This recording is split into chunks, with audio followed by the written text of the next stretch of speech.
Eh bien, bonjour les spotters et bienvenue dans notre live hebdomadaire de 15 heures. Et aujourd'hui, on va parler d'une lame de fond énorme. Ça s'appelle le no-code, le low-code. Alors déjà, qu'est-ce que c'est et pourquoi c'est une lame de fond?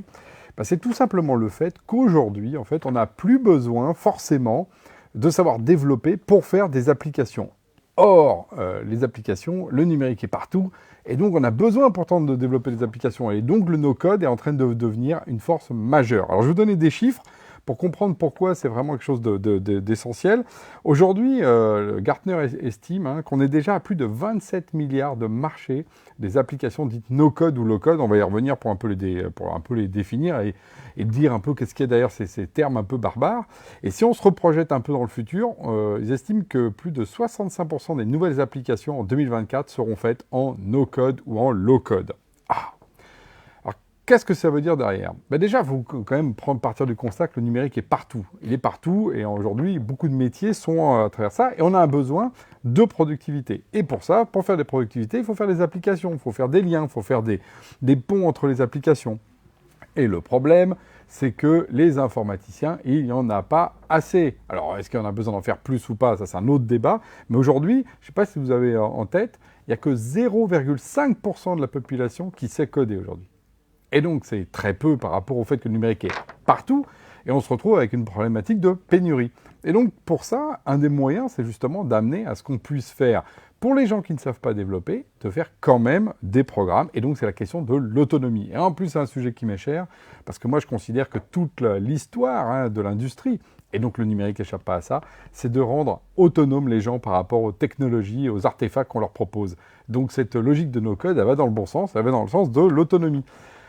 Alors en fait, on la connaît depuis longtemps, si on prend des exemples. Le bon vieux Excel, c'est quoi? Bah oui, c'est un outil low-code, no-code, ça dépend. Parce que beaucoup de gens peuvent faire des opérations dans Excel alors qu'ils ne sont pas informaticiens, ils ne savent pas coder.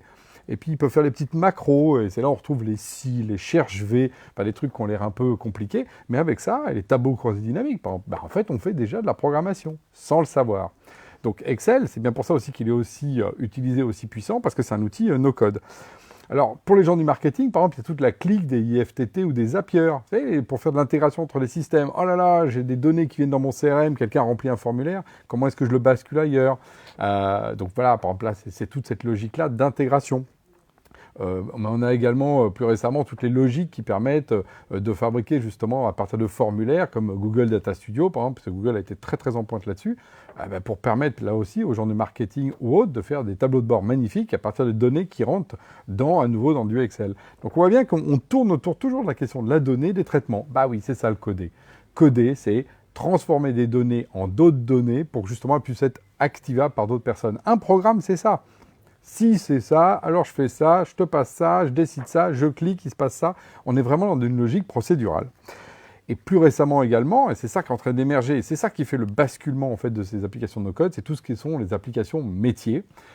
C'est-à-dire le fait d'avoir besoin de gérer j'ai une flotte de véhicules, comment est-ce que je fais pour les coordonner? Par exemple aujourd'hui, avec du no-code, on peut mettre une carte, quelques éléments de base de données, une saisie de formulaire, et ça y est, vous avez un système déjà qui permet de faire du suivi de vos véhicules sur une map. Et donc ça, on va retrouver ça alors historiquement beaucoup dans le CRM, parce que tout ce qui est évidemment gestion des clients, il y a de la data. Mais aujourd'hui, c'est en train d'arriver aussi chez nous, dans le collaboratif. Il y a des acteurs comme l'américain Notion qui fait des choses incroyables là-dessus. Et puis nous, également, on travaille là-dessus avec Genspot pour la problématique no-code, en particulier pour pouvoir faire ces apps métiers collaboratifs pour qu'ensuite on soit plusieurs autour de la donnée. Parce que c'est ça aussi qui change dans le no-code. Pourquoi il s'accélère? Parce que le no-code est sur mobile, le no-code est collaboratif, et donc le no-code est accessible aussi à tout le monde, en production d'applications, mais en consommation. C'est pas juste pour faire des applications back-office un petit peu perdues. Non, non, non. On parle bien d'applications pour les utilisateurs finaux. Et c'est ça qui fait que le marché est en train d'exploser. Bon, là, je vous ai donné les chiffres pour 2022. On estime qu'en 2025, ça va atteindre 45 milliards. Ça veut dire qu'en fait, on va arriver à ce que l'essentiel de l'informatique, en fait, en termes de valeur, soit déplacé vers le no-code. Et voilà, ça, c'est plutôt une bonne nouvelle. Et donc tous ces gens-là, on peut les appeler les makers. Alors c'est effectivement des artisans un peu des temps modernes. Aujourd'hui, c'est la capacité finalement de bricoler, mais au bon sens du terme, parce que ça permet justement l'invention locale, ce qui passe au numérique, sans faire appel évidemment à un spécialiste. Et le spécialiste, lui, le codeur, il a justement plutôt comme vocation à aider, à former, mais par exemple aussi à fabriquer les outils pour que les outils soient plus simples. Vous voyez, on remonte dans la chaîne de valeur. Et ça, je pense que c'est ce qui va se passer. Il y a même un des consultants, là, quand je regardais un peu, je me suis documenté sur les éléments, qui s'appelle Thomas Bonenfant, qui a écrit une tribune intéressante d'ailleurs. Il considère que ça va devenir même un des premiers critères d'employabilité. Alors moi au début je me dis mais comment ça se fait quand même? Non, tout le monde ne doit pas faire d'application de no-code. Sauf que si on tire le trait, là où il a vraiment raison, rappelez-vous l'époque où justement on pouvait ne pas connaître les outils bureautiques. Aujourd'hui quelqu'un qui ne connaît pas justement Word, Excel, PowerPoint dans un monde, il va être disqualifié. Si c'est pas envoyé un mail, il est disqualifié. Et ben, je pense qu'il a raison, c'est-à-dire que la partie no-code va être également partie des qualifications minimales attendues, parce que justement, il faudra de l'autonomie et pas dire « Oh là là, mais moi je ne sais pas faire et s'arrêter au niveau zéro de « je remplis un formulaire, je suis capable de cliquer, je ne vais pas plus loin ». Non, non, non. Il faudra qu'on soit tous des no-code, des artisans makers, pour reprendre le terme. Oui, je pense que ça va être une compétence. Donc je vous invite tous là à regarder un peu ce qu'il en est. Alors, tout ça, ça va être effectivement la démocratisation avec des outils. Aujourd'hui, on en est quand même qu'au début. Donc, il y a une pléthore d'outils par rapport à ça. Donc, justement, pour ceux qui ont déjà joué avec le no-code, allez-y, mettez justement les références que vous avez dans le fil. Là, c'est toujours intéressant. On pourra rebondir un peu. Là, je vous ai donné 2-3 noms pour voir quels sont les outils no-code ou low-code que vous utilisez. Il se trouve en tout cas que je pense que ça, c'est l'avenir pour ceux qui veulent se positionner dès maintenant sur l'informatique de demain.